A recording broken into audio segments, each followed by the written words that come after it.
whenever there's a device which has a recordable image, you are seeing reality filtered through human consciousness. And it can be artful, it can be devious, it can be truthful, it can be lying, but it is not,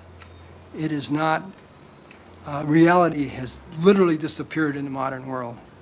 Somehow, reality has been swallowed up by a television tube. So this sort of nightmare possibility accounts for absolutely everything that's going on now. Welcome to another edition of Understanding Media.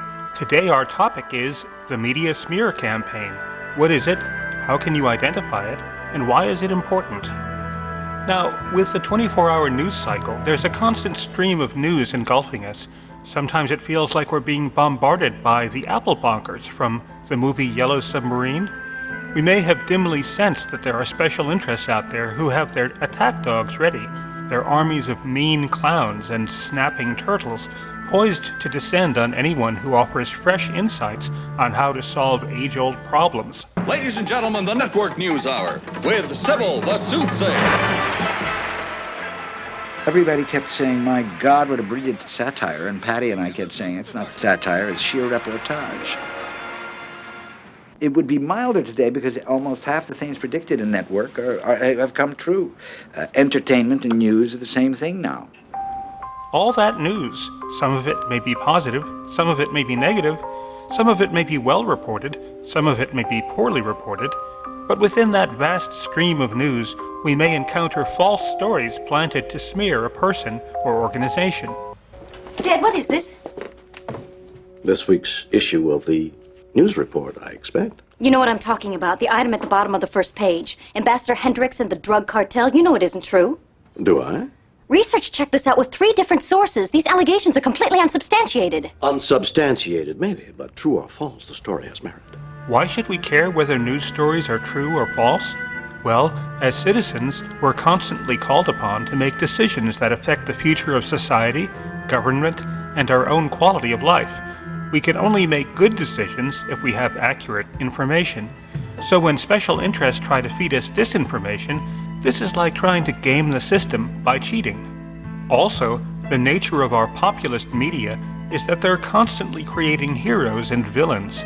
Smear campaigns typically vilify innocent people who've changed society in some way, but because someone disagrees with the changes and wants to roll them back, they smear the person associated with those changes.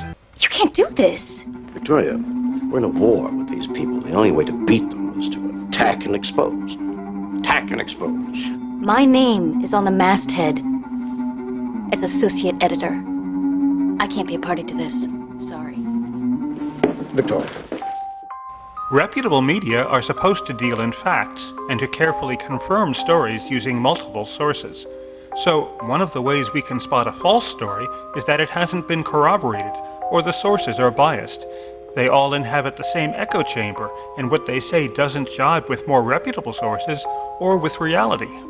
Some people have high ethical standards and won't plant a false story in the media or participate in a smear campaign. But sadly, the roster of media figures includes uncouth demagogues, propagandists for hire, people whose stock in trade is character assassination. I am United States Senator John Yerkes Eidman, and I have here a list of the names of 207 persons who are known by the Secretary of Defense as being members of the Communist Party. What? How many communists did you say? Major, I said there were exactly, I've absolutely proof there are 104 card-carrying communists in the Defense Department at this time. How many, sir? 275, and that's absolutely all I have to say on the subject at this time. Come, babe. These people often work hand in glove with special interests who point them at a target and promise some reward if only they'll demolish the target. The stories we see in the media are the result of an assembly line process. Corruption can enter in at any stage, and different people may have different motives for wanting to see a false story published.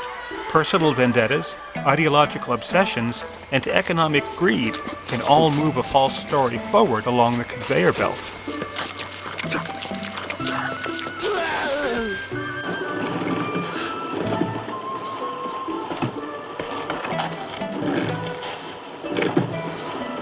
Excuse me, Mr. Duff. I think the young lady made a mistake. She's put the same stuff in 2 different packets. I think you'll find we know what we're doing. Media smear campaigns hurt real people and also make it hard for us to reach good decisions on issues affecting our lives. Hey, Senator. Yes, I'm here. When you gonna tell the world about that little adventure you had a few years back with, what's her name at a movie star?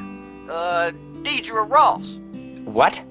Come on, man. Everybody knows she had your kid, then put it up for adoption. When was that? About, 7 years ago or so? Not really sure. St. Anne's Home for Unwed Mothers, just across the state line.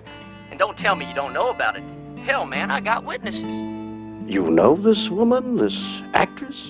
Well, yes, I knew her, but Sir, this is a very grave accusation. You say you have proof? What kind of proof? Medical records, adoption papers, eyewitnesses. Look, this is total nonsense. I knew Miss Ross, of course. Her mother worked for me. She was only 17, man, 17. You ask me, a guy like you ought to be strung up. Mr. Chase, I don't even understand why you have a lowlife like this on your program. In the clips we've just seen from the detective series Columbo, a nice guy senator we might have voted for is made out to be a horrible person. A so-called anonymous caller to a radio show has actually been set up in advance to sabotage the senator's campaign by making false accusations. Never mind how you hurt me. What you did to Senator Madison last night was unforgivable. You smeared an innocent man with a despicable lie. No, you don't understand. Oh, yes, I do. All too well. I'll call you from New York.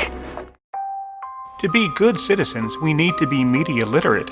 This includes recognizing techniques of propaganda which may be used to falsely influence our thinking, such as the media smear campaign. Tune in next time for another edition of Understanding Media.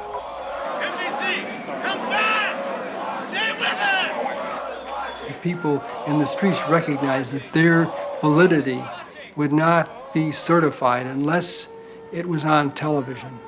Because when it was on television, it existed. Because if television ignores you, if television does not present you to the people, then it does not exist in the modern world of image control.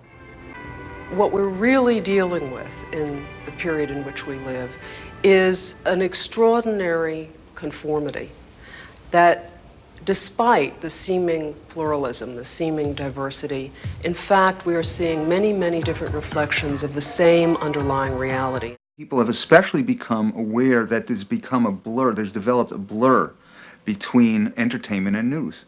9, 8. There's no cavalry to come and rescue you, because the cavalry is also watching television. 3, 2, 1.